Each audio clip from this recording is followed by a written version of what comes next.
Estamos de vuelta en Armando Diálogos, donde la palabra y la conversación hacen comunidad. Sigamos armando el diálogo. Tocayo, hemos entrado de lleno, ¿verdad? Pero A ver, al segundo tiempo del año. Vaya. Ya, sí. ¿Con algún tipo de marcador a favor o en contra? Creo que el marcador fue a favor. Sí. Según el estado de ánimo del país, cuando menos. A pesar de los pesares que ya sabemos que en México, que Durango tiene pesares. Pero a pesar de eso, la euforia futbolista se mantiene en altos niveles. Fíjate que tocas un punto. Yo ahorita estoy tendiendo a algo que está pasando a nivel del país. Fíjate que quiero insistir en este punto de hace rato que decía, en verdad, lo que voy a decir suena un poco como agresivo y tal vez un poco exagerado, pero hasta cierto punto la gente un poco que no se siente satisfecha en este país, no le gustaría ver un país tan contento y tan feliz, por lo que dije hace rato. Unas personas felices no necesitan de la venia de Dios o de los estados, sino dicen, está tan feliz que ya no me hace caso, diría Dios, ¿no? ¿Te acuerdas de cómo esa novela de El nombre de la rosa, que dice, está sonriendo demasiado? La alegría, ¿verdad? Está sonriendo demasiado y es peligroso. Si hay un texto, de eso se trata El nombre de la rosa. Están riendo demasiado y cuando están tan felices no se acuerdan de tener cierto temor a Dios, por decirlo así. Dicho también en términos políticos, alguien que quiere como denigrar a nuestro país o entregarlo a otras fuerzas extranjeras, pues no les conviene un pueblo alegre, en un sentido. A lo mejor estoy exagerando, pero son reflexiones que quiero también esbozar. Es verdad que si México es campeón o no es campeón, de cualquier forma ya expresó demasiada alegría, ¿no? Lo digo porque en el juego contra Ecuador, Salinas Pliego, que es un opositor, digamos, a lo que se está viviendo ahora. Estoy politizando, yo sé que deliberadamente estoy un poquito politizando, pero sí, tú ayúdame a matizar algunas cosas. Pero casi sugiere en alguno de sus mensajes que envió, nos gustaría que esta euforia un poco descendiera, casi está diciendo en un mensaje así, como diciendo, no le van a hacer caso al tío Richie si están tan contentos, ciertamente, y más dicho la perrita de Trump, de alguna manera. Entonces, siempre la alegría ha sido vista mal por el poder, por los dominantes, ya tanto de los poderes religiosos como los poderes políticos.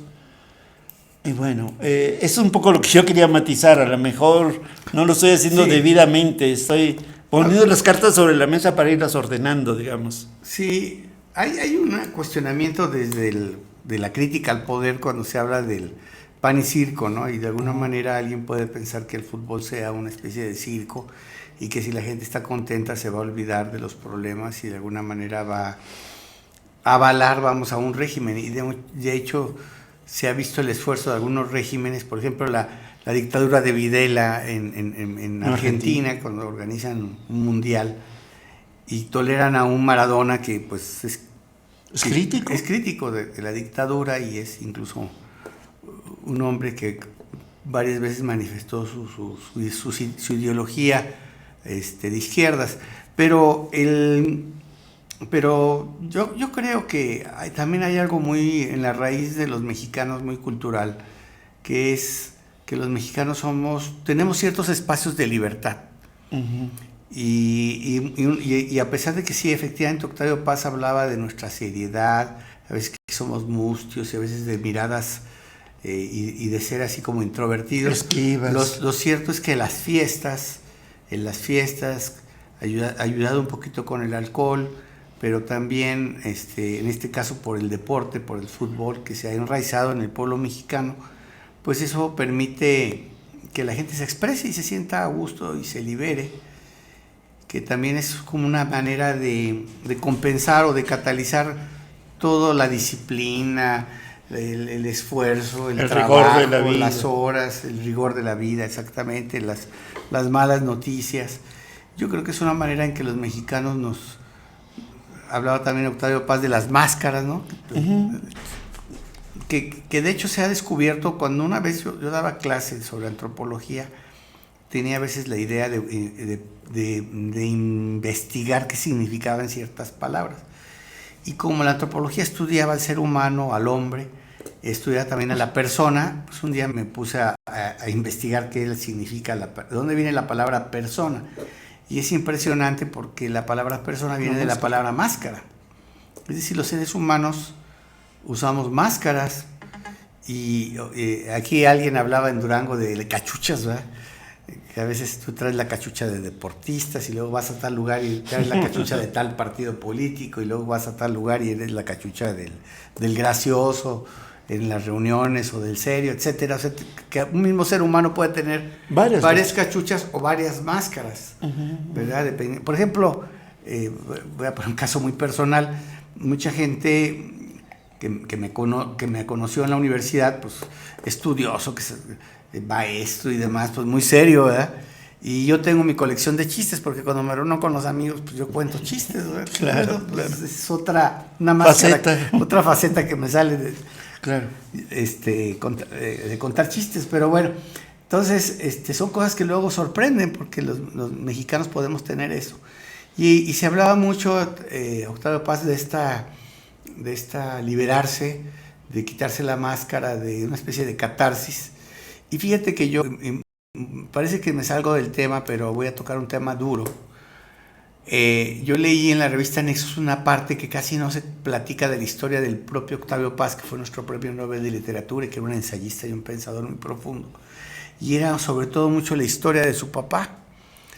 El abuelo era porfirista y escribía. Era un tipo culto y escribía. El hijo un poco del papá era como rebelde y era abogado, pero era zapatista. Irineo Paz, ¿verdad? Creo que se llamaba. El Irineo era el abuelo, me parece. Si no me falla la memoria. No sé si al hijo también se llamaba igual, ahorita lo investigamos. Pero el hijo era zapatista, abogado zapatista, el luchador de la justicia social. De hecho, eso influyó mucho en Octavio Paz. También el abuelo más en la cuestión de la literatura, de contar las historias, porque el abuelo era liberal, pero era del bando de Porfirio Díaz. Y hay una parte de la historia donde muy chiquito el papá de Octavio Paz lo llevaba a las fiestas populares. Uh-huh. Pero el papá parece que se le pasaba tenía mucho gusto por beber, ¿no? Sí, y parece que murió trágicamente relacionado a algo de la bebida. Entonces, me imagino que eso ha de haber lastimado, impactado mucho a Octavio Paz, pero también lo acercó mucho al pueblo, a la gente, que era algo que, a pesar de que ellos vivían en Coyoacán y que venían en un lugar refinado, y tenían una cierta cultura española, sí. Muy vinculada, muy directa con la cultura española, al parecer por su mamá, si no me falla mucho de su biografía.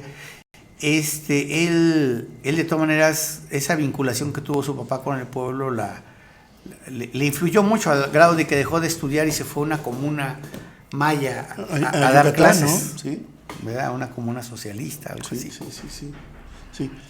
Pues muy interesante lo que estás diciendo de nuestro premio Nobel, pero él vislumbró este México que es propenso a varias cosas, fíjate. Ahorita en un momento dado, como lo estamos viviendo, hay una parte de los mexicanos que están atentos a lo que pasó en la tragedia en Venezuela, digamos. ¿No? Sí, muy triste, sí.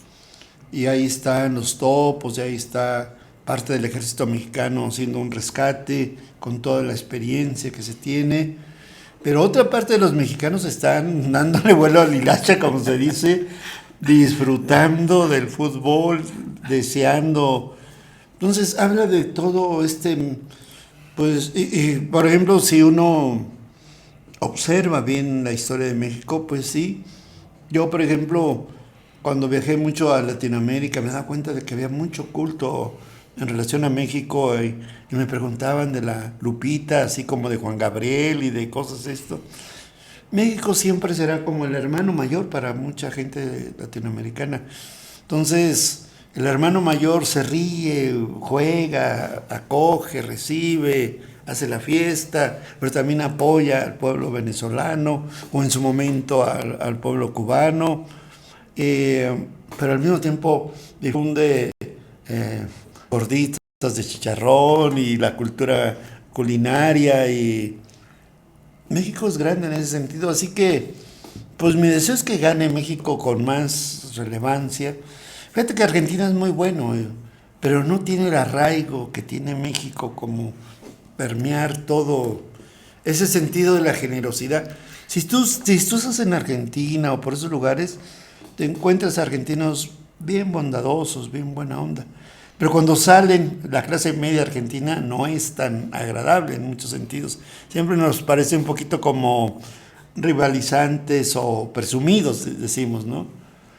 Pero en realidad la idea es que México, en todas esas facetas tan ricas, con pirámides, con salsas picosas, con un fútbol, con su generosidad de atraer, de juntar a muchas personas, hace de México un país de veras especialmente grande. Y en esta época ha renacido hasta cierto punto esa situación. Y que eso puede ser muy interesante para el turismo. Sí, Hacíamos había un dato histórico bien interesante. Uno ve, por ejemplo, nosotros, mi tocayo y a mí nos gusta el fútbol americano, y el Supertazón tuvo pues una atracción, sobre todo en el ámbito de Estados Unidos, y se hablaba de 120, 130 millones de seres humanos conectados al Supertazón, pero la inauguración del Mundial rebasó los 1,000 millones de seres humanos. Muchos ojos. Casi 10 veces más que el Supertazón.